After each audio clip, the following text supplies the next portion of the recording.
बंधु माने आज हेउची पवित्र मल पूर्णिमा जहाँकि पुरुषोत्तम मासर पूर्णिमा।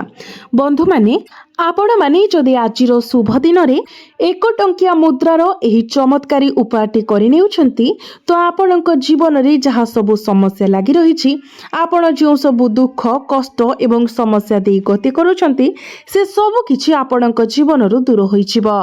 जदि आपणकर पितृदोष, आपणकर राहु केतु दोष किंबा शनि दोष किंबा मंगल दोष भली किछि असुविधा थाए तेबे सेथिरु मध्य आपणको मुक्ति मिलिबो। आपणको केवल आज एही एक टंकिया मुद्रार प्राचीन कालर महा उपायटी करबाकू हेबो। बंधु माने एही प्रतिकारटी आपण निज घरे ही करि परिबे। एथिपाई आपणको बाहरको किंबा कोनोसी मंदिर को जिबार आवश्यकता नाही। तो बंधु माने एही उपायटी को आपण संध्या 6टा रु संध्या 8टा मध्यरे करि परिबे। एभली सुवर्ण सुजोग साधारणतः वर्षरे थरुटिए आसीथाए किंबा दीर्घ अनेक वर्षरे मध्य थरुटिए आसीथाए। तेनु एही उपाय को आपण माने हाथ छड़ा करंतु नाही। जदि आपण बारंबार एवं कठिन प्रयास करबा सत्वे धन अर्जन करिबारे किंबा सफलता पाइबारे आपण असमर्थ हेउछंती तेबे एही प्रतिकार आपणक पई। जदि आपण आपणकर व्यावसायिक प्रयास रे विफल हेउछंती, नियुक्ति पाइबा पई संघर्ष करूछंती किंबा कोनोसी कार्य रे आर्थिक क्षति अनुभव करूछंती तेबे निश्चित भाबरे आज संध्या 6टा रु 8टा मध्यरे एही एक टंकिया कॉइन रो चमत्कारी उपायटी निश्चित भाबरे पालन करंतु। एही एक टंकिया मुद्रा को आपनको एक निर्दिष्ट स्थान रे रखिबा पाई पड़िबो, जहा फलरे आपण गोटे मास मध्यरे आपणकर आर्थिक स्थिति रे उन्नति देखिबा पाई पाइबे। विशेष करी जो माने वर्तमान निज जीवन रे आर्थिक समस्या सहित संघर्ष करूछंती, जो माने निरंतर अर्थ अभावर सम्मुखीन हेउछंती एवं जो माने अक्लांत परिश्रम करिबा एवं प्रत्येक परिमाणर प्रयास करिबा सत्वे जीवन रे सफलता पाइबारे असमर्थ हेउछंती, प्रायतः जीवन रे अपार प्रयास करिबा सत्वे से कठिन परिश्रम सहित समान फल पाउनाहांती, तो एही एक टंकिया मुद्रा सहित एही निर्दिष्ट प्रतिकारटी आपणकर जीवनरु ए सब समस्या को स्थायी भाबरे दूर करि पारिबो। आपणको मां लक्ष्मीकर असीम कृपा प्राप्ति हेबो। एही एक टंकिया मुद्रार प्रतिकार केवल आपणक जीवन रे धन वृद्धि करिबो नाही, बरं सेही संपत्ति को द्रुत गति रे वृद्धि करिबा पाई मध्य काम करिबो। बंधु माने पुरुष किंबा महिला जे केही भी एही उपायटी करि पारिबे। तो बंधु माने से उपायटी विषय जानिबा पूर्वरु सर्वप्रथमे आपण माने भिडियोटी को लाइक करी चैनल टी को सब्सक्राइब करि दियंतु एवं कमेंट बॉक्स रे भक्ति एवं श्रद्धार सहित जय मां लक्ष्मी अवश्य लिखंतु। तो प्रथम उपायटी हेउची रोगरु मुक्ति पाइबा पाई महा उपाय। जदि आपणक परिवार रे केही असुस्थ अछंती एवं जहांक स्वास्थ्य रे आपण उन्नति देखिबा पाई पाउनाहांती तो एही उपायटी आपण करि पारिबे। आपणको गोटी 1 टंकार मुद्रा नेबाको पड़िबो। एहा सहित एक पात्र रे संधैव लवण नियंतु एवं सेही संधैव लवण उपरे 1 टंकिया मुद्राटी को रखि दियंतु। तापरे आपण रोगी पाखकु जांतु। तापरे सेही लुण एवं 1 टंकिया मुद्रा को आपण से रोगी पाखरे रखि दियंतु। से जोठारे सोउछंती किंबा विश्राम नेउछंती तांकर बिछणार मुंड पाखरे ताको रखि दियंतु एवं आपण देखिबे जे खूब शीघ्र सेमानकर स्वास्थ्य रे परिवर्तन आसीबो। जो माने लगातार रोग रे पीड़ित किंबा जो मानकर परिवार आर्थिक समस्यार सम्मुखीन हेउछंती सेमानक पई एहा हेउची एक चमत्कार प्रतिकार। एबे आसंतु द्वितीय प्रतिकार विषय आलोचना करिबा। एही उपायटी आपणकर पर्स को केबे भी खाली हेबाकू देबो नाही। एतिरे सब बेले टंका भरी रहिबो। आपणकर पर्स धन रे परिपूर्ण रहिबो। तो आपणको कोन करिबाकू पड़िबो, गोटे 1 टंकिया मुद्रा नियंतु, याको भलो भाबरे सफा करंतु। या सहित एक छोट हळदिया कपड़ा नियंतु। आपणकर पर्स भितरे गोटे टंकार मुद्रा एवं एही हळदिया कपड़ा को मुद्रा को बांधी देई ताकू रखंतु। सब बेले एगुडी को निज सहित बहन करंतु। आपण चाहिले गोटे हळदिया रंगर कौड़ी मध्य कपड़ा जगारे रखि पारिबे। तापरे देखंतु आपणक पाखको किपरि टंका प्रवाहित हेबाकू आरंभ करिबो। आपणक पर्स किपरि स्थिर धरणे पूर्ण हेबो एवं प्रकृत रे एहा एक उत्कृष्ट उपाय।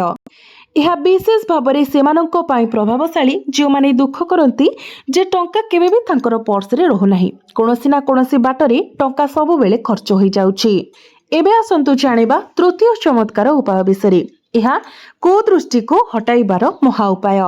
आपण देखंतु जदि जड़े व्यक्ति सेमानंकर धन रे व्यय देखुछंती, धन धीरे धीरे कम हो जाउथिबार देखुछंती, तो निश्चित भाव में यह कोनोसी कुदृष्टिर प्रभाव। एक कुदृष्टि गोटे समृद्ध परिवार को मध्य संपूर्ण नष्ट करि देई पारे। यह व्यतीत आपणक निज घरे शत्रु माने आपणक असुविधारे पकाई पारंती, हुईत गुप्त शत्रु मध्य जहाँक विषय आपण संपूर्ण अज्ञ। तो आपणको एपरि व्यक्ति मानक ठारू दूरे रहिबा एवं सतर्क रहिबा अत्यंत जरूरी, कारण से माने सक्रिय भाव में चेष्टा करती जे आपण जीवन में विफलतार सम्मुखीन हुंतु एवं धनरु वंचित रुहंतु। से माने आपणको निरंतर संघर्षर अवस्था रखिबा पई यथासंभव प्रयास करती। एबे जदि आपणकर शत्रु मानक ठारू निजको मुक्त करिबा पई चाहती, तेबे आपण एही उपायटी पालन करिबा निहाती जरूरी। तो आपण को 4टी संपूर्ण लवंग नेबाको पड़िबो।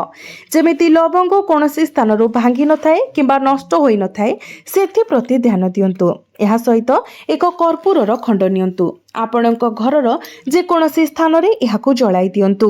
आपण एही प्रतिकारटी करिबा समय आपणको संकट मोचन प्रभु हनुमान को ध्यान करिबाको पड़िबो एवं तांको प्रार्थना करिबाको पड़िबो, दयाकरी मोते मोर समस्त शत्रुंक ठारू मुक्त करंतु।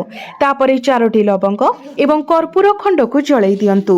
लवंग एवं कर्पूर संपूर्ण जळी गले पाउंस नै जे कोनोसी पात्र रे रखा जाइथिबा गछ तळे पोथी दियंतु। ध्यान दियंतु, एही प्रतिकार करिबा द्वारा आपणक घर दुष्ट दृष्टि द्वारा पीड़ित हेउ, कोनोसी शत्रु आपणक उपरे मंत्र पकाई थाउ किंबा आपणक घरे नकारात्मक शक्ति व्यापी थाउ किंबा कोनोसी दुष्ट शक्ति काम करू थाउ, एपरि समस्त शक्ति नष्ट होइजिबो, कुदृष्टि दूर होबो, आपणक घरु वास्तु दोष दूर होइबो। एवं जदि आपणकर आर्थिक अवस्था आपणकर दुर्बल हो जाइछि, तेबे सही कष्ट मध्य दूर हेबो। जदि आपण निजे कुदृष्टि द्वारा पीड़ित होइछंती, तेबे सही प्रभाव मध्य निरपेक्ष होइजिबो। लवंग एवं कर्पूर सहित जड़ित ए प्रतिकार प्रकृत रे उत्कृष्ट, कारण लवंग शत्रु मानकु परास्त करिबारे एवं नकारात्मक शक्ति को निरपेक्ष करिबारे सेमानकर प्रभाव पाई विशेष भाव में प्रसिद्ध। तेणु लवंगर ए प्रतिकारटी आपण आज राति निश्चित भाव में पालन करंतु। विशेषकर जो मानकर जीवन शत्रु द्वारा पीड़ित होइछि किंबा जो माने बारंबार कुदृष्टि रे पीड़ित हेउछंती, से माने निश्चित भाव में ए प्रतिकारटी करिबा उचित। एबे आसंतु आमे आउ एक उपाय विषय आलोचना करिबा। सेति पई आपण गोटिए 1 टंकिया मुद्रा नियंतु। मुद्रा सहित अल्प परिमाणर अक्षत नियंतु। जदि आपण पारिबे तो आपण 108टी अक्षत नियंतु। सेगुडी को आपण पूजा घर को नहीं जांतु। से अक्षत मध्य 1 टंकिया मुद्रा रखंतु। तापरे माँ लक्ष्मी को सम्मुख रे एक लाल रंगर कपड़ा बिछाई ता उपरे से अक्षत एवं 1 टंकिया मुद्रा को रखी दियंतु। तापरे माँ लक्ष्मी को सम्मुख रे एक शुद्ध घियर दीप जलांतु। तापरे माँ लक्ष्मी को बीज मंत्र 11 थर जप करंतु। ओम महालक्ष्मी नमः। एही मंत्र को 11 थर जप करि सारिबा परे आपण श्रीहरि विष्णुंकर बीज मंत्र मध्य 11 थर जप करंतु। ओम नमो भगवते वासुदेवा नमः। एही मंत्र को 11 थर जप करंतु। तापरे माँ लक्ष्मी एवं भगवान विष्णु को आपणक घरे प्रवेश करने को एवं सेठारे स्थायी भाव में वास करने को विनम्रतार सह अनुरोध करंतु। आपण को माँ लक्ष्मी एवं प्रभु श्री विष्णुंकर कृपा प्रदान करने को आपण अनुरोध करंतु। तो एतिकी विधि करि सारिबा परे आपण ता परदिन पर्यंत से अक्षत एवं से 1 टंका मुद्रा को माँ लक्ष्मी को चरण तले रखिबा को दियंतु। ता परदिन से लाल कपड़ा रे एक पुटुली बनाई आपण जोठारे आपण टंका रखुछंती सेही स्थान रे नै रखि दियंतु। मने रखंतु एहाको सेठारे अविचलित भाव में रखिबाको दियंतु। सेठारे केबे हाथ मारिबे नाही किंबा सेही स्थानरु केबे गुंचाइबे नाही। एही सरल रीतिटी पालन करंतु एवं तापरे देखंतु किपरि धन आपणकर जीवन रे प्रवाहित करिबाको आरंभ करिबो। आपणकर आर्थिक संबल किपरि वृद्धि पाइबो एवं किपरि प्रचुर परिमाण रे धनर वर्षा हेबो। यह व्यतीत जदि आपण आपणकर निर्दिष्ट इच्छा पूर्ण करने चाहती तेबे आपण को अति कम रे 11 दिन पई प्रत्येक दिन माँ लक्ष्मी पूजा जारी रखिबाको पड़िबो। माँ लक्ष्मी को आपण लाल रंगर फूल अर्पण करबा उचित।